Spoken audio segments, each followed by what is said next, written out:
Assalamualaikum warahmatullahi wabarakatuh. Saya Ari Miftahul Jannah dari Prodi Pendidikan Matematika Universitas PGRI Banyuwangi. Di sini saya sedikit menjelaskan tentang teori Skinner. Teori belajar Skinner. B.F. Skinner dilahirkan pada tanggal 20 Maret 1904 di Pennsylvania, Amerika Serikat. Ayahnya adalah seorang pengacara yang menjadi general konsul di sebuah perusahaan batubara besar, dan ibunya adalah seorang ibu rumah tangga yang cerdas. Skinner merupakan anak yang kreatif dan ingin sekali menjadi seorang penulis, dan ia pun mencobanya dengan mengarang lalu mengirim puisi dan cerita pendek. Skinner meninggal pada tanggal 18 Agustus 1990 karena leukemia. Tahun 1928, Skinner kuliah psikologi di Harvard.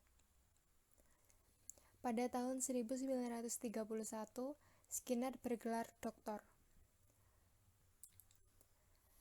Pada tahun 1930 hingga tahun 1940, Skinner mengembangkan teorinya dengan melakukan eksperimen-eksperimen pengondisian operan atau operant conditioning. Pada tahun 1954, Skinner ikut serta dalam sebuah simposium tentang kecenderungan-kecenderungan modern dalam psikologi. Dan pada tahun 1954, Skinner dinobatkan sebagai pencipta teknologi pendidikan. Teori operant conditioning. Skinner mengembangkan teori operant conditioning ini melalui percobaan terhadap burung dan kotak yang dilengkapi pengungkit.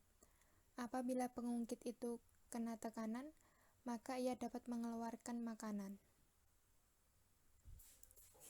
Dari hasil eksperimen tersebut, Skinner membedakan adanya dua macam respon, yaitu yang pertama, responden respon adalah respon yang ditimbulkan oleh perangsang-perangsang tertentu.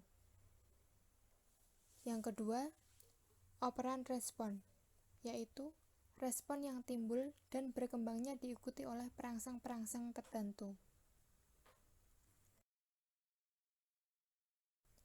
Skinner juga membuat eksperimen dalam laboratoriumnya dengan memasukkan tikus ke dalam kotak yang disebut Skinner box.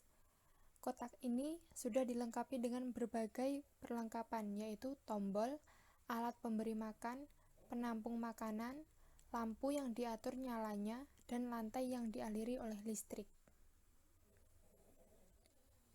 Dalam eksperimen tersebut, menghasilkan hukum-hukum dari teori belajar, yaitu yang pertama, law of operant conditioning, yaitu jika timbulnya perilaku yang diiringi dengan stimulus penguat, maka perilaku itu menguat.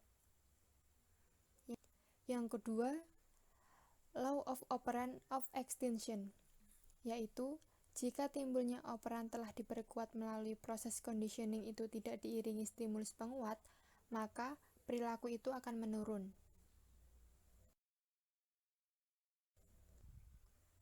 Dari serangkaian percobaan yang dilakukan oleh yang pertama, setiap langkah dalam proses belajar perlu dibuat pendek-pendek, berdasarkan tingkah laku yang pernah dipelajari sebelumnya.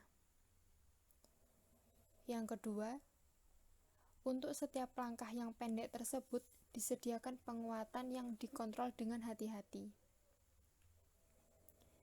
Yang ketiga, penguatan harus diberikan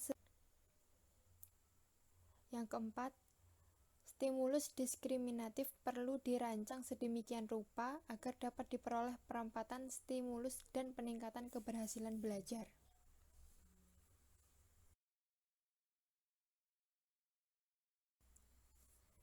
Implementasi teori belajar Skinner dalam pembelajaran. Yang pertama, hasil belajar harus segera diberitahukan kepada siswa.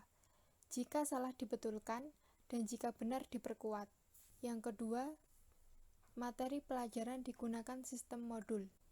Yang ketiga, dalam pendidikan mengutamakan mengubah lingkungan untuk menghindari pelanggaran agar tidak menghukum.